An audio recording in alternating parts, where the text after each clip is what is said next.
Hello viewers, hope you all are doing well. ఇవాళ మన ఛానల్లో చూపించబోయే recipe overnight chocolate oats.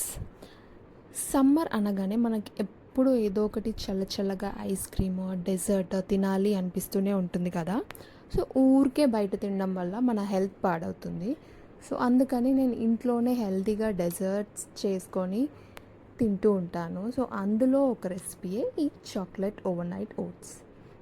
మామూలుగా ఓవర్ నైట్ ఓట్స్ అంటే ఓవర్ నైట్ సోక్ చేసుకొని మార్నింగ్ బ్రేక్ఫాస్ట్ కోసం తింటారు. నేను కూడా అలాగే చేస్తాను. But when it comes to chocolate overnight oats, ఇందులో చాక్లెట్ ఉంటుంది కాబట్టి పొద్దున్నే తినడం ఎందుకు అని నేను ఇది మార్నింగ్ సోక్ చేసుకొని ఆఫ్టర్నూన్ ఆర్ ఈవినింగ్ అలా స్నాక్ లాగా తింటూ ఉంటాను అనమాట.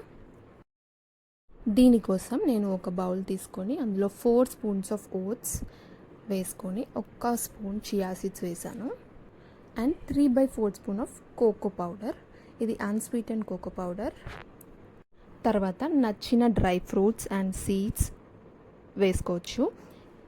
ఇవి మీకు క్రంచీగా తినాలి అనిపిస్తే సోక్ అయిన తర్వాత పైన టాపింగ్ లాగా వేసుకొని తినొచ్చు, లేదా ఓట్స్తో పాటు సోక్ అయితే బాగుంటుంది అనుకుంటే అలాగైనా వేసుకోవచ్చు.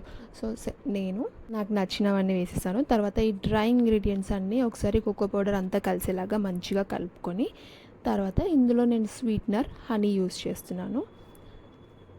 నచ్చింది ఏదైనా వేసుకోవచ్చు, like sugar, jaggery powder, date syrup అలా ఏదైనా వేసుకోవచ్చు. హనీ కూడా వేసేసుకున్న తర్వాత దీంట్లో మిల్క్ వేసాను. ఇది నార్మల్ మిల్క్ కాదు, క్యాష్యూ మిల్క్. క్యాష్యూ మిల్క్ వేయడం వల్ల చాలా క్రీమీ టెక్స్చర్ వస్తుంది అండ్ టేస్ట్ కూడా డిఫరెంట్గా ఉంటుంది. సో నేను అందుకే క్యాష్యూ మిల్క్ వేసాను. క్యాష్యూ మిల్క్ చేయడం కూడా చాలా ఈజీ. కాజుని ఒక 2 to 3 అవర్స్ నానబెట్టేసి వాటర్ వేసి బ్లెండ్ చేసేస్తే రెడీ అయిపోతుంది. అంతా మిక్స్ చేసుకున్న తర్వాత నేను పైన మెల్టెడ్ డార్క్ చాక్లెట్ వేసేసి క్లోజ్ చేసి ఫ్రిడ్జ్లో పెట్టేశాను. 4 అవర్స్ తర్వాత చూస్తే మన యమ్మీయెస్ట్ chocolate overnight oats ready. మీరు కూడా హెల్తీ డెజర్ట్స్ కోసం చూస్తూ ఉంటే ఇది డెఫినెట్గా ట్రై చేయాల్సిందే.